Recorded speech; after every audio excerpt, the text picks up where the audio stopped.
What's up mga kamak bro? So good morning, good afternoon, and good evening sa naman tayong dako ng daigdig. So welcome back sa aking channel. So we have a new topic for today. So ang nakalagay sa thumbnail natin, and actually pinag-isipan ko mabuti ito before I discuss. So nakalagay dyan is cost of living ng isang OFW dito sa Australia, solo versus with family. So may mga nagtatanong, Mac bro, magkano nga ba ang cost of living dyan sa Australia? Kaya ko bang dalhin yung family ko dyan even na hindi pa ako PR, or much better to wait for me to have my permanent residency bago ko sila dalhin? So sa mga nagtatanong, we were going to answer that question, but before that, syempre, let's have an intro. Macro's name, say it loud. Macro, yeah, we're rising up tonight. Hands up high, feel the city light. No excuses, we just living right. Working hard, but the dream's inside. Macro, can you feel that fire? Heartbeat drum, take it higher. For my fam, my soul, my pride. Macro, yeah, we ride, we ride.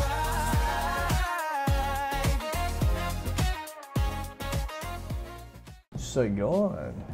So, balikan natin yung topic natin. Ang tanong is, magkano nga ba ang cost of living dito sa Australia? Kung ikaw pa lang mag-isa at versus may family ka nang kasama. So, as a solo, so sa rent ng house, actually dito, since I'm living here in the suburb of Brisbane, which is dito sa Forest Lake, ang bahay actually, if shared room, nag-i-start siya sa $180 to $240 per week.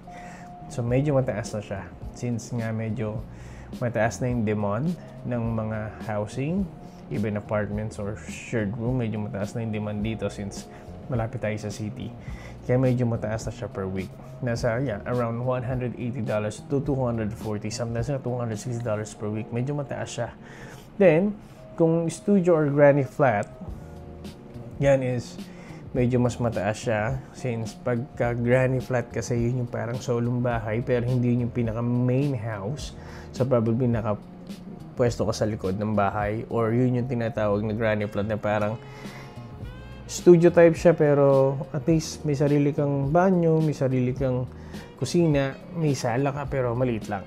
So for that, medyo mataas siya. Nagre-range siya ng $300 to $380 per week. So Mac bro, alam ko tatanungin nyo, bakit per week yung bayaran? Kasi dito sa Australia, ang sahod is per week din. Hindi siya katulad sa Middle East ng per month. Hindi siya katulad sa Canada na every fortnight or quincenas katapusan. Dito kasi actually lahat dito, most of the company, ang pasahod nila sa mga empleyado nila is weekly. Like us, sa amin kasi actually pumapasok yung sahod namin every Thursday. So every Thursday may sahod ka. Then some other company every Friday, some other companies every Monday. So iba-iba, depende sa company. But dito kasi weekly talaga ang sahuran ng bawat empleyado. Marami dito actually dito sa Forest Lake, marami dito ang nag-rent ng brand new flat kasi mas safe and tahimik, and alam mo yun, family friendly. Kasi dito sa Forest Lake, kung makikita nyo sa map, medyo ano siya, medyo parang modern province, or hindi modern province. Actually, parang kung nakakapunta kayo ng Ortigas, yung sa White Plains, parang ganun yung mga setup ng bahay dito. Maganda siya, tahimik, then organized talaga siya. Organized, then most of ng mga neighborhood naman dito is malalaki talagang bahay. So tahimik dito, then totally 100% safe. Then pagdating naman sa food, kung ikay solo, so sa akin kasi ang budget ko in a week nagre-range siya ng $80 to $150. So depende kung saan ako mag-grocery. Sometimes nag-grocery ako sa Coles, dyan, or minsan sa Woolies, so tinatawag nilang Woolworths. Then sometimes kasi may mga sale din sa Aldi, yan. So yan yung mga pinakatipid na grocery store dito kung sa atin, yan sa Pilipinas, hypermarket. Parang ganun siya. Parang ganun yung tema nito. Yung Woolies, parang you can consider na parang pure gold. Then yung Coles, parang ganun din, parang hypermarket din, almost same. Pero Yan sa tatlo na yan, ang pinakamura is ito, yung Woolies, yung Woolworths. So, mas mura yan. Then, madalas nagsisale, sometimes half of the price. So, minsan yun na inaabangan namin eh. Pag medyo kalahati yung presyo, yung pala kami namimili. Then, when it comes sa transport, napakahalaga ng transport dito. Medyo, pag may sasakyan ka, medyo pricey. Because you need to consider yung PMS, you need to consider yung gas every week.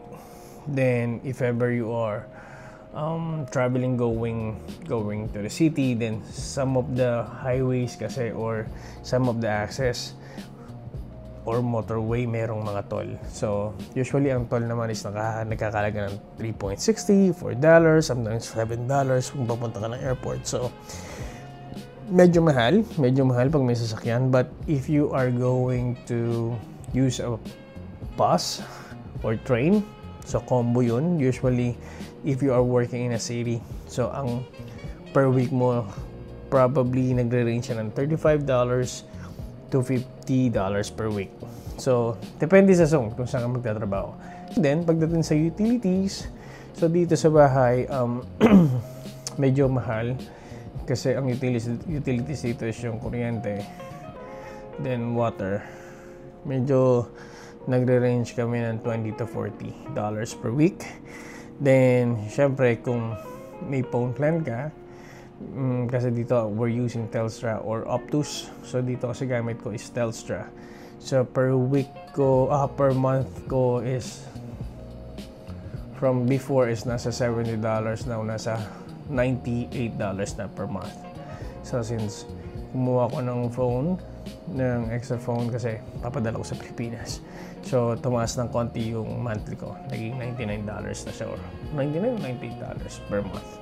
Then, so, dito, like what I said, kung solo ka pa lang, ikaw pa lang, so expected mo, kung ito-total natin lahat, ang magiging expenses mo probably per week, let's say nasa around $350 to $580 per weekend. Kasama na yung upa ng bahay, utilities, yung phone mo, then groceries mo or food mo. So, yan, doon nagre-range siya, $350 to $580. So, kung monthly, so magre-range ka pa rin ng times 4 mo lang. So, yung $350 nasa nasa $1,400 or $1,400. Then, kung nandun ka talaga sa pinaka-peak, which is sabi natin $580 per week. So, medyo malaki yung monthly mo. Nasa $2,300. So, solo pa lang yun. Ikaw pa lang mag-isa. So, syempre, dito kasi, honestly, kailangan mo talagang maging practical. Magtipid ka, huwag kang kain ng kain sa labas. So, malaking factor yung pagkain-kain sa labas kasi napakamahal. Pero yung isang pagkain lang, nag-range na ng $20, $25. Daw busog ka naman kasi malaki yung serving dito. Busog ka naman. But, syempre, yung $25 na yun, possibly pwede mo nang, kung ikaw magluluto pwedeng 2 araw mo ng pagkain yun. So, syempre, bilang taong practical, hindi naman sa kuripot, doon tayo sa nagluluto. Minsan, hindi naman ako nagluluto. Minsan, bumibili lang ako ng yung mga marinated ng karne sa Woolies. Then, yun, ilalagay ko lang sa oven. Then, after nun, luto na. So, medyo hindi siya ganun ka-healthy, pero maybe, in the future, pagdating yung wife ko dito, yun, baka pwede na ako makakain ng tunay na luto na ulam. So, ngayon, pag-usapan naman natin is yung cost of living if nandito na yung family mo. So, meron nag-comment sa akin dun sa last vlog ko. Tinatanong niya kung, bro, kung 482 visa ako, pwede ko bang dalhin yung family ko?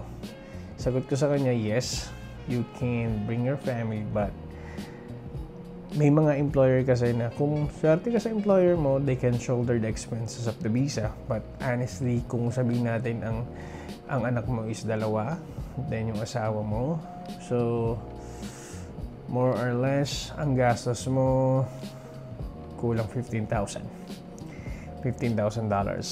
plus pa yung ticket nila, plus pa yung medical nila dyan sa Pilipinas. So yun, dun siya nagre-range, nasa around $15,000. Kung sasama mo yung ticket, then yung mga medical, then yung mga processing sa Pilipinas, let's say nasa $18,000.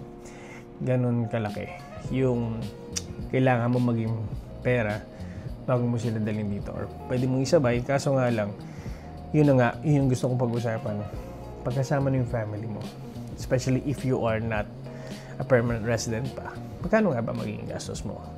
So for the house rent, kung let's say katulad ko, family of 6 kami, so you're required to at least get a 3 bedrooms or 4 bedroom house dito sa Forest Lake. Alam ko nagre-range siya ng $550 to $700 per week, and actually that's just only an average 4 bedroom house, so which is mabigat, mahal. Sabi natin sa 550 lang, parang turuin mo sa 550, $2,200 ka per month. Okay, di ba? Sobrang mahal.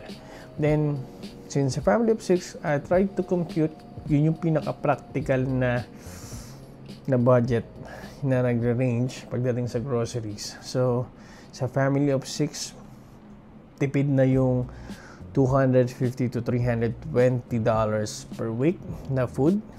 So pagdating siguro sa mga normal na pagkain, kung normal kayong kumakain 3 times a day, so probably medyo magre-range siya ng $350 to $450 per week. So medyo mataas na siya. So depende kung ang weekly budget nyo is kahit pa paano talagang napaplano nyo mabuti. Kung nagluluto ka ng maramihang ulam, kung hindi kayo mapili sa ulam, so yun, probably medyo mas makakatipid ka. Then pagdating sa transport, siguro kung kukuha ka rin ng sasakyan, for example, kukuha ka ng sasakyan ng misis mo, then kasi para paghatid-hatid sa bata, which is that's the one that I'm planning to do. So consider mo na insurance na $120 per week, let's say sa $120, $30 per week ang insurance. Then ang petrol mo or yung gasoline mo, let's say nasa $50 per week, so $80 na. So syempre magsusubi ka or magtatabi ka ng pang PMS nun, let's say $20 or sabi natin $30 or $20 na lang per week bago mo ma-reach yung certain kilometer mo. So sabi natin $100 per week dun sa transportation mo, so malaki pa din. So sabi mo 450 plus 100, 550 plus 550 rin yung bahay, di 1-1 na. 1-1 na per week mo. So medyo malaki, no? Parang kung sumasahod ka lang na minimum dito, let's say $24 or $27 per week, I don't know, kahit sabi mo 38 hours na mag-OT ka, pero parang kukulangin. So ibang ano rito, ibang mga skilled worker kahit paano ito mataas yung sahod, nasa 35, 40. So kung may overtime, napakaswerte. Siyempre kasi wow, ganda na, ang taas ng rate per hour mo din kahit pa paano may overtime pay ka. Pero hindi lahat ng company meron nun. Kaya pag wala kang overtime, you're stuck na 38 hours per week. Medyo tight talaga yung budget pagka nandito na yung family mo. So that's why yung iba talagang yung wife nila is nasa sideline. May mga sideline o work from home, may mga ganun kahit pa paano makabawas ng bayarin. So kahit pa paano makover ng wife niya yung certain bills na pwede nilang bayaran. Kaya dito mga macro, pag nandito ng family mo, you cannot really spend too much. Kasi lalo na kung hindi ka pa PR, consider mo yung insurance din ng family members mo. So kung ako, ang insurance ko ngayon as solo is nasa $119 per month. So kung 6 kayo, nasa $1,000. My God. Sabihin natin $1,100 per month yung insurance. So ang laki na, 'di ba? So kanina lang yung grocery, transportation, tsaka yung bahay, nasa 1,100 ka na eh. Tapos divide mo yung 1,100 din sa insurance, divided by 4. So $300 per week. So mahal. 300 sa 1,100 ka na, 4 na. 1,400 na agad per week mo. So medyo, 'di ba? Parang yung sahod mo kung minimum garang, parang sasabihin mo, oh my God, saktong-sakto lang yung sahod ko sa mga expenses namin. Pero hindi pa tapos dun yun. So dito, syempre, pag nag-aral yung mga anak mo, may mga school cost dyan. So sa state school dito sa Brisbane, so may contribution fee ka na usually nagkakalaga siya ng $50 to $120 per child per year. So per year naman siya, so 120. Let's say per month mo is $10. Pwede nyo, kailangan nyo consider yon. Then uniform, excursion, supplies. So average weekly niya nasa $20 to $30 weekly per child. So kung meron kang 4 na anak sa 30, di may 120. So sa 1/4, di ba 1,520 na agad. Diba? Ang taas. Laki, 1,520 na. So kung sa 4 kids yun na, 120 nga. Then syempre, dito pag family na yung pinag-uusapan natin, then nangungupahan ka. So nasa 1,520 na tayo. Sasama mo ngayon electricity bill. Sabihin natin $50 per week. Di 1,570 na. So dagdag mo pa yung water. So yung water, let's say doon tayo sa maximum na 25. So 1,595. Then internet mo 1,595 plus 25 to 1,595 1,600 ano na 1,615. So yun yan, 1,615 ka na per week kasama ng internet, groceries, transportation, school costs, 1,615. So sa 1,615 medyo malaki na yun. Sa per month, sabihin natin sa per month, so times 4 equals yan yung gastos. Grabe, yan yung per month that can really cover total expenses pagdating ng family ko. Yan yung ini-expect kong gastos. So the difference of solo versus family, syempre ang laki ng diferensya. So sa solo, ito lang yung total. At sa kasama mo na yung family, ito naman yung total. So nakita niyo yung difference. Medyo malaki. So yun nga, laging ina-advise ko sa mga kamakbro natin. So beforehand, nadalhin niyo yung family nyo, much better to go siguro. Hintayin nyo munang ma-PR kayo kahit pa paano makabawas ng bayarin katulad ng insurance, private insurance, kasi mabigat yun. Then, sa mga school, then groceries, yun yung typical na gastos talaga eh. So, that's why I'm preparing myself pagdating nila. Medyo talagang tataas yung expenses. Tataas talaga. Kaya, lagi akong nag-iisip na kailangan makapag-save para pagpunta nila kahit paano we are prepared financially. At hindi naman sila mahirapan to start their lives here. So, gusto ko. Nakaka-excite? Yes, nakaka-excite na dadating yung family mo. But, of course, as a padre de pamilya, kailangan mong i-prepare din yung datatnan nila dito. So, yun lang mga kamakbro. So, I hope meron ko yung napulot na idea dun sa na-discuss natin ngayon kung magkano nga ba ang cost of living dito sa Australia. Again, much better. Kung dadalhin nyo yung family nyo rito, much better yung PR na kayo. Para kahit pa paano, bawas na yung mga expenses katulad ng mga insurance. So, yun lang mga kamakbro. Again, don't forget to like, share, and subscribe mga kamakbro. And thank you so much sa mga bago nating subscriber at sa mga nanonood ng ating iba pang mga vlog. So patuloy niyo lang po tayong suporta at thank you so much dahil sa mga nagko-comment. You inspired me to do more vlog and discuss something that, I really could share for you guys para magkaroon kayo ng idea. So, thank you so much and see you on my next vlog. God bless.